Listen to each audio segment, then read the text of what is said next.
Avec Chérif Diop. Chérif, bonsoir. Bonsoir Pape et bonsoir à tous et bienvenue dans le 20h de TFM.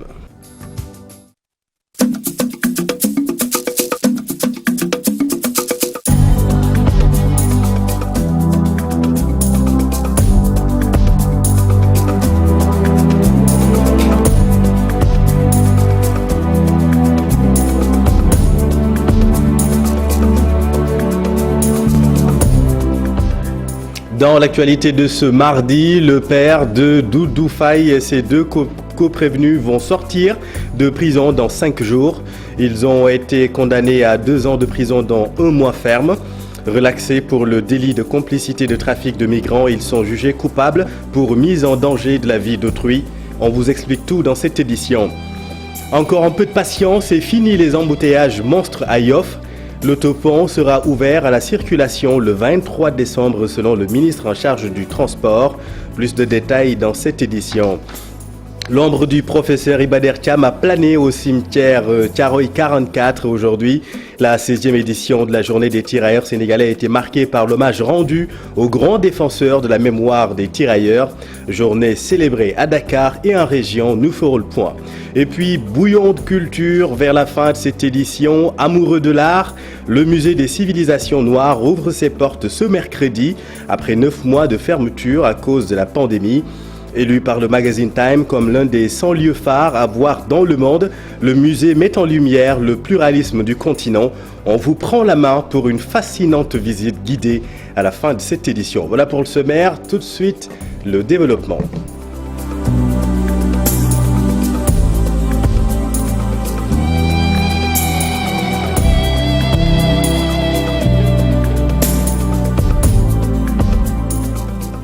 C'est l'épilogue d'une affaire au retentissement international. Le père de Doudou Faye condamné à 2 ans de prison dont 1 mois ferme.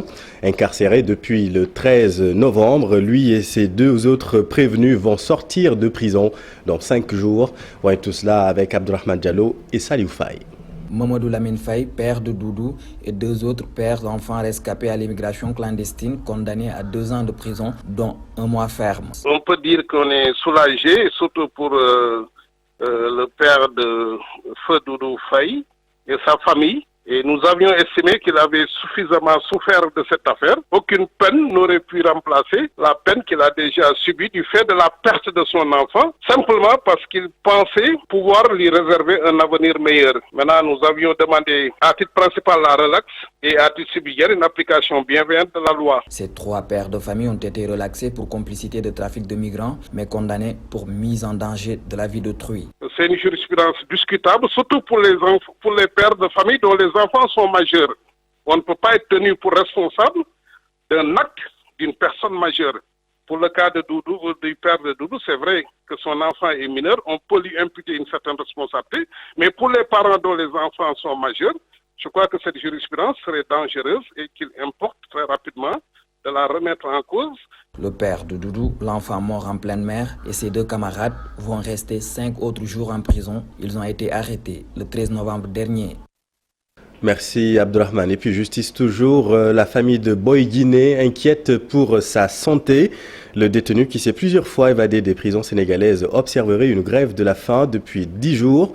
L'affirmation est de sa sœur qui a donné cette information. Boy Guinée, détenu depuis 2015, avait fait l'objet d'une récente condamnation par la chambre criminelle de Dakar à 2 ans de prison ferme pour vol aggravé. Et puis les travailleurs en éducation spécialisée menacent d'observer une grève de 48 heures à partir de ce mercredi. Ils réclament de meilleures conditions de travail, notamment des indemnités et le recrutement de leurs collègues vacataires. Suivant là-dessus, Baba Lissandia est secrétaire général du syndicat avec Mohamed Somb. Nous voulons partir en grève parce que simplement, lors de notre audience avec le garde des Sceaux, ministre de la Justice, le 16 juillet passé, il s'était fermement engagé à trouver des solutions à nos problèmes qui ont pour nom le non-accès au fonds commun de la justice, l'ouverture sans délai du concours des inspecteurs de l'éducation supérieure et de la protection sociale, l'octroi d'une indemnité de suggestion à l'ensemble des chefs de service de la DSPS, mais aussi et surtout un recrutement suffisant en éducateurs spécialisés. Donc, il s'était fermement engagé, mais aujourd'hui, à notre grande surprise, on a vu que non seulement il n'a pas apporté des solutions à ces problèmes-là, mais il a octroyé une prime d'assistance judiciaire à l'ensemble des travailleurs du ministère, sauf nous, travailleurs en éducation spécialisée. Notre travail consiste à prendre en charge deux catégories d'enfants qu'on appelle, la première catégorie, c'est l'enfant en conflit avec la loi, victime ou témoin. Cet enfant-là, nous le prenons à charge à partir de deux niveaux. Par exemple, lors de la garde à vue, nous faisons ce qu'on appelle la médiation pénale. Si cela n'aboutit pas, il est déféré devant le juge. Lors de l'audience, nous faisons ce qu'on appelle l'assistance judiciaire. L'autre catégorie d'enfants, c'est ce qu'on appelle enfant en danger. Et dans le code de procédure pénale, l'enfant en danger est défini comme étant tout enfant dont l'éducation, la santé, la sécurité, la moralité sont menacées ou exclusivement sauvegardées. Et puis ce communiqué du bureau de Youssou N'Dour, le bureau de Youssou N'Dour met en garde l'opinion publique et particulièrement les candidats à l'immigration contre un faux document intitulé « Immigration Italie-Afrique 2020-2021 », indiquant sur Internet les conditions de voyage et de travail en Italie. Le bureau informe que M. Youssou N'Dour n'a aucun mandat de l'UEMOA et que la signature sur le document n'est pas la sienne. M. N'Dour n'est mêlé ni de près ni de loin au dit document et est convaincu que les signatures et les cachets appostés sur le dit document sont faux. Aussi invite-t-il l'opinion publique à ne donner aucune suite favorable et à ne débourser aucune somme en contrepartie au titre de frais de dossier et récupération de formulaires de contrat.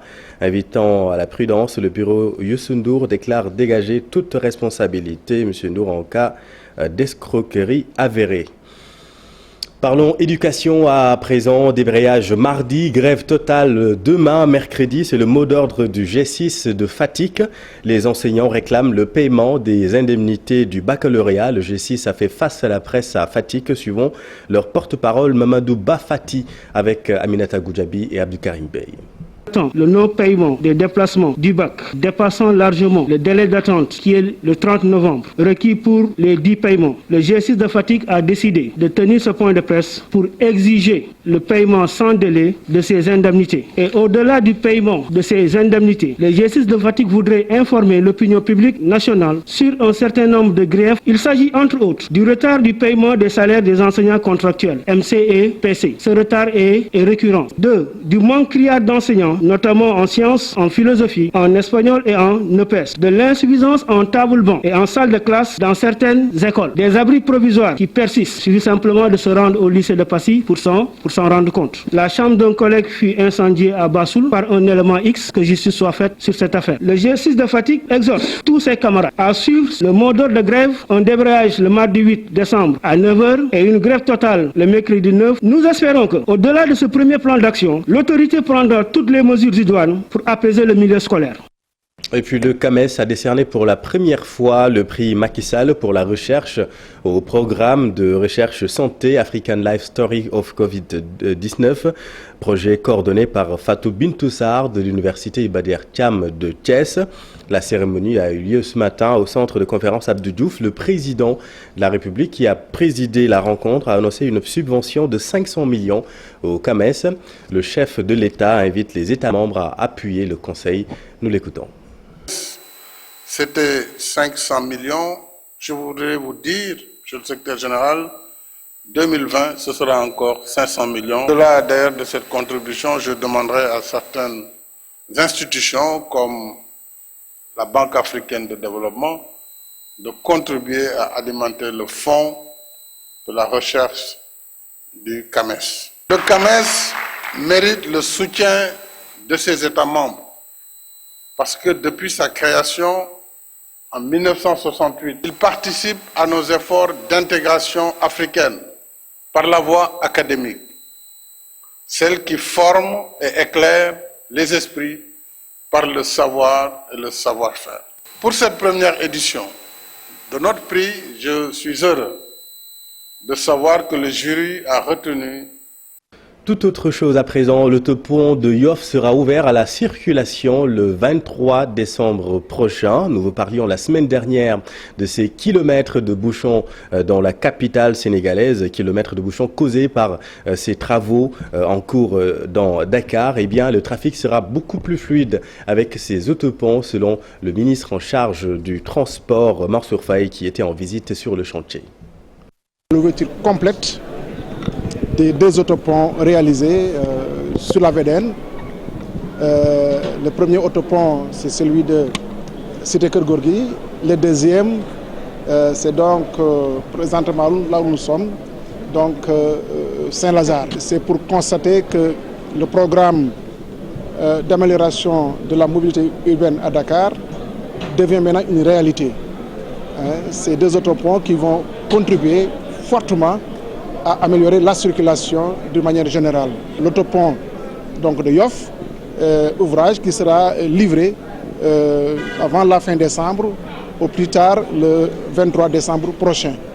En tout cas, c'est se satisfaire donc de cet ouvrage qui a nécessité 15 mois de travail au lieu de 18 mois prévisionnels et qui a vu aussi l'aménagement de travaux connexes, des contre-allées, l'aménagement de la voirie.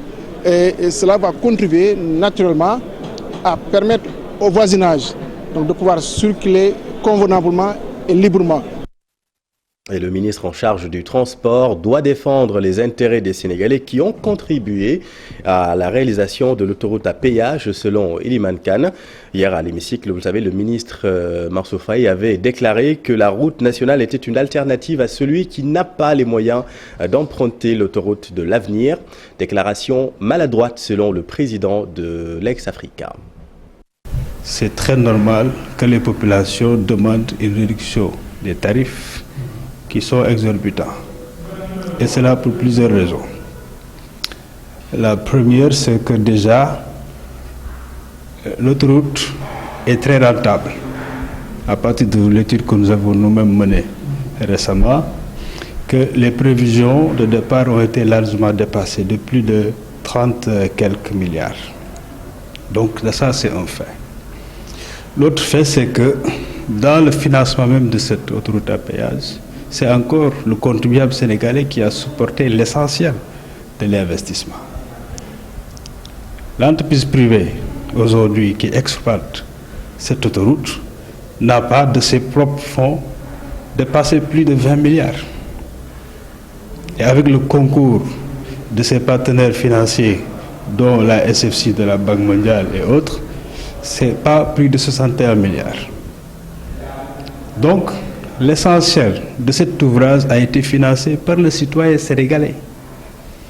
Et donc dire que maintenant le Sénégalais doit avoir le choix d'aller ailleurs dans des embouteillages et de ne pas utiliser l'autoroute, c'est quand même manquer de respect aux citoyens sénégalais. En faisant cette déclaration, mais devant la représentation nationale, c'est quand même très grave. La salinité de l'eau de la rivière de Ndiao Bambali à Kaffrine représente un vrai handicap pour la riziculture et la pêche. Les autorités locales, en collaboration avec des partenaires au développement, tentent d'apporter des solutions. Voyons tout cela avec Oumar Ndiaye et Boubacar Falbob. La question de l'eau constitue une grande difficulté pour la pêche dans la rivière qui part de Nioro jusqu'au Baobolon de Ndiao Bambali avec des poissons en visite sur le site. Malheureusement, est confronté à la salinisation qui a impacté sur l'activité principale qui est la pêche et aussi la taille même des poissons quand même diminue. Zone rizicole. Ndiao Bambali ne pratique plus la culture du riz à cause de la teneur en sel de l'eau. Un effort à faire dans ce sens pour inverser la tendance selon le préfet. Vers les années 98, il y avait une forte production de riz dans la zone parce que tout simplement il y avait beaucoup d'eau et que quand même les gens produisaient beaucoup de riz et ce qui leur permettait d'être autosuffisants. De telles mesures permettront d'encourager les jeunes à rester dans leur localité pour travailler. Sinon, exploiter ce potentiel va participer nécessairement à sédentariser les populations parce que beaucoup de jeunes migrent vers d'autres localités pour chercher du travail. Durant la période sèche, il y aura d'autres productions, d'autres activités qui vont intéresser principalement les jeunes, ce qui va contribuer à stabiliser davantage les jeunes dans leur terroir. Le préfet Amadou Diop annonce qu'il va initier le prix du meilleur producteur maraîcher du département pour encourager les travailleurs du secteur et booster la production. L'actualité de ce mardi, c'est aussi la célébration de la journée des tirailleurs, la 16e édition. Édition célébrée en hommage à feu le professeur Ibader Thiam, défenseur de la mémoire des tirailleurs. Son ombre a plané au cimetière Thiaroye 44. Reportage Habib Faye, Asmalik Diop. Le massacre du 11 décembre 1944 reste toujours dans les cœurs. De vaillants soldats reposent ici à Thiaroye, réclamant leur dû aux colons. Ils se sont fait massacrer par les Blancs. Pour saluer leur bravoure d'avoir libéré le Sénégal, ils sont honorés chaque année. La particularité de la célébration de 2020 est la commémoration du défenseur de la mémoire des tirailleurs, le professeur Ibader Thiam. Journée placée cette année sous le parrainage de feu le professeur Ibader Thiam, qui a été l'inspirateur, qui a été l'initiateur, qui a été le plus ardent défenseur de ces tirailleurs sénégalais. Nous avons voulu, à travers ce parrainage, lui rendre hommage et le remercier pour l'immense œuvre qu'il a accomplie, aussi bien sur le plan académique que sur le plan particulier de la reconnaissance et de la réhabilitation des tirailleurs sénégalais. Dans la dynamique de réhabilitation des anciens tirailleurs, source d'inspiration de l'armée sénégalaise, le professeur, bâtisseur du monde libre, s'est doté de tous les moyens pour se faire distinguer. Ça fait partie de notre patrimoine immatériel qui irrigue en fait l'histoire, qui irrigue les valeurs du soldat sénégalais. Aujourd'hui, nous sommes reconnus à travers le monde. Et à travers le monde, à travers notre pays, pour nos valeurs. Des valeurs qui respectent l'être humain, des valeurs de courage, des valeurs de bravoure, des valeurs de justice, toutes les valeurs énumérées tout à l'heure par le professeur Thiam. Cette journée marque la réhabilitation du soldat africain. L'initiateur Ibader Thiam, après l'immense œuvre, les militaires reconnaissent son importance fondée sur les valeurs du tirailleur sénégalais. 11 ans de commémoration, le livre d'or est signé par le SEMGA, représentant du ministère des Forces armées. Merci Habib. Ziguinchor a aussi célébré la journée des tirailleurs. La cérémonie a eu lieu sur le parvis de la maison du combattant. Toutes les forces de défense et de sécurité en faction dans la région de Ziguinchor y ont été représentées. Le gouverneur Guedji Diouf, qui a présidé la cérémonie, est revenu sur l'hommage rendu à titre posthume au professeur Ibader Thiam. La célébration de la journée du tirailleur sénégalais, inscrite dans l'agenda de la République depuis 2014, nous donne l'opportunité de rendre hommage et de perpétuer la mémoire de ces héros méconnus. L'édition 2020 de la journée du tirailleur sénégalais est dédiée à feu le professeur Ibader Thiam. Le professeur Ibader Thiam était surtout célèbre pour son engagement indéfectible à honorer la mémoire des tirailleurs sénégalais, oubliés des recueils des bâtisseurs du monde libre. Cet historien émérite, grand défenseur de l'Afrique, a contribué à la réhabilitation de la dignité de l'homme noir. Ses efforts inlassables ont contribué à la revalorisation de la pension de retraite des anciens combattants, mais surtout à la reconnaissance par la France du massacre de Thiaroye 1944. Et puis ce décret qui vient de nous parvenir, décret du président de la République portant nomination du chef d'état-major des armées, le général Cheikh Wade devient SEMGA à partir du 30 mars 2021.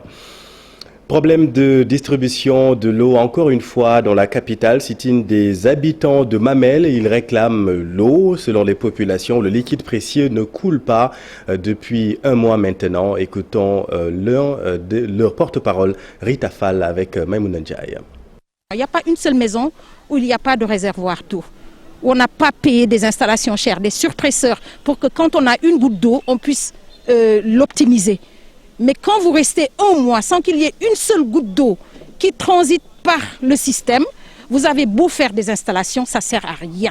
On achète de l'eau tous les jours pour faire la cuisine, pour faire le ménage, pour faire la vaisselle. Et en cette période de pandémie, je veux dire, même les idiots savent qu'on ne peut rien faire sans l'eau. C'est pas possible. Quand j'entends ou je vois à la télé des publicités du ministère de la Santé que je salue pour la prise en charge correcte, en tout cas les mesures qu'il faut prendre dans le cadre de cette pandémie, la première, c'est lavez-vous les mains. On se lave les mains avec quoi? Ce que nous voulons, c'est que les autorités sachent comment nous trimons tous les jours. Quand on fait appel aux charretiers, ce qu'on paye, quand on achète nos bidons d'eau, ce à quoi on s'expose, nos routines au quotidien. Chaque fois qu'on sort, on prend des bidons vides qu'on met dans nos voitures. Pour ceux qui ont des voitures, parce que tout le monde n'a pas de voiture.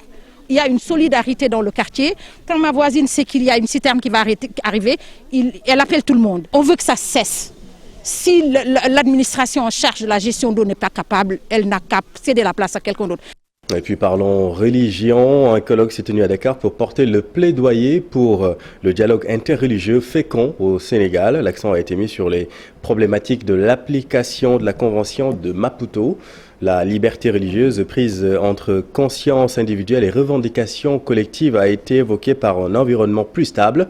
L'occasion saisie par les organisateurs pour faire l'état des lieux du dialogue islamo-chrétien dans notre pays. Ibou Diouf, Amadouba. Tout demeure par des prières et chacun dans son registre. D'un côté, les chrétiens et de l'autre, les musulmans.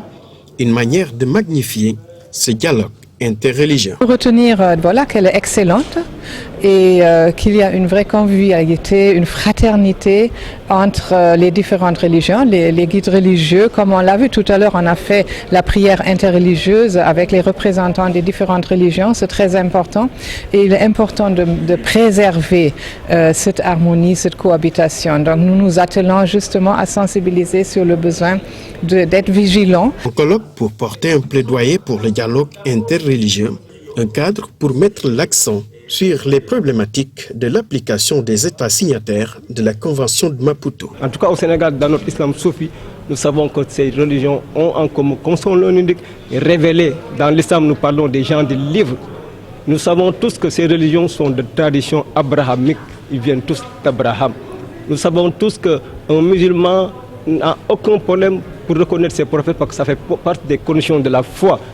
Il s'agit de promouvoir la liberté religieuse prise entre conscience individuelle et revendications collectives pour mieux matérialiser cet acquis. Ce qu'on attend de l'État du Sénégal, le Sénégal y est. Donc c'est-à-dire continuer notre tradition historique. C'est quelque chose qui est là, ce n'est pas quelque chose d'inventé. Tous les Sénégalais sont unanimes que c'est une chance. Personnellement, je peux le dire parce que c'est mon premier poste ici au Sénégal pendant 15 ans.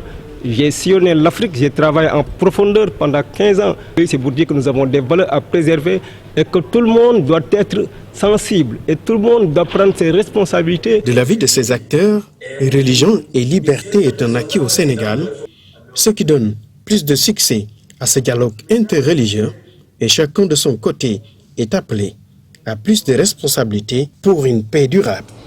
Je vous salue.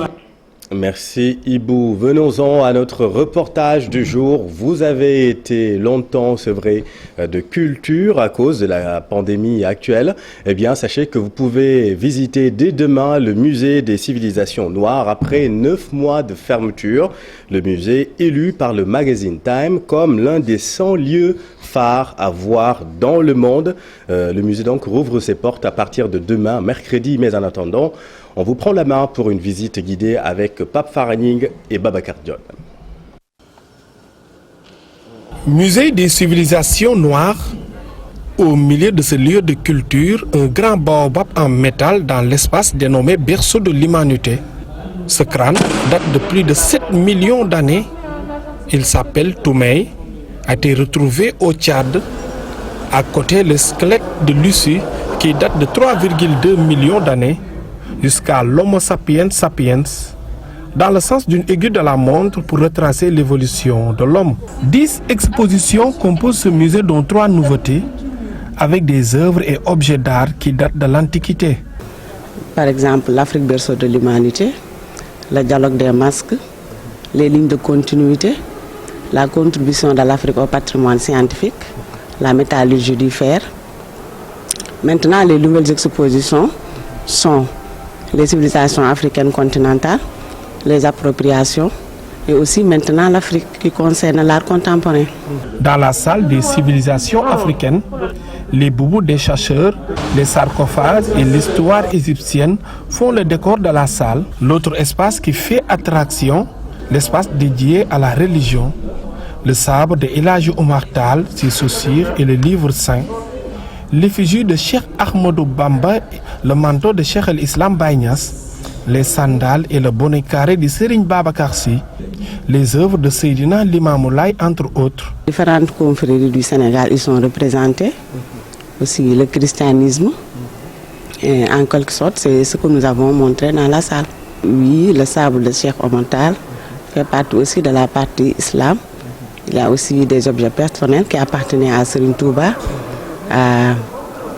le bonnet carré, il y a aussi les babouches et d'autres objets personnels qui appartenaient à nos guides religieux.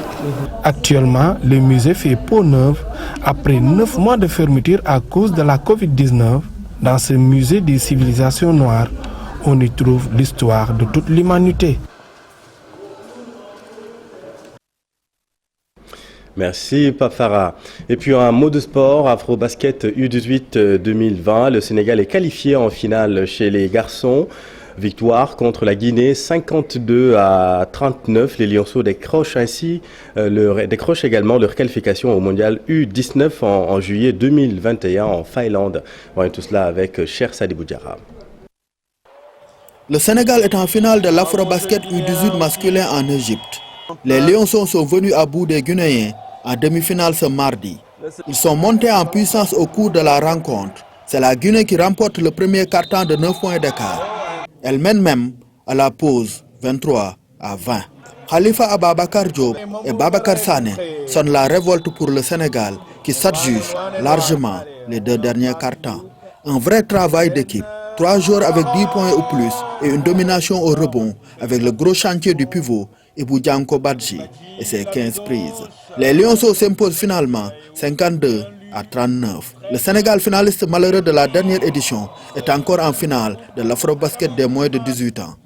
Une rencontre prévue ce mercredi en espérant une meilleure issue cette fois-ci.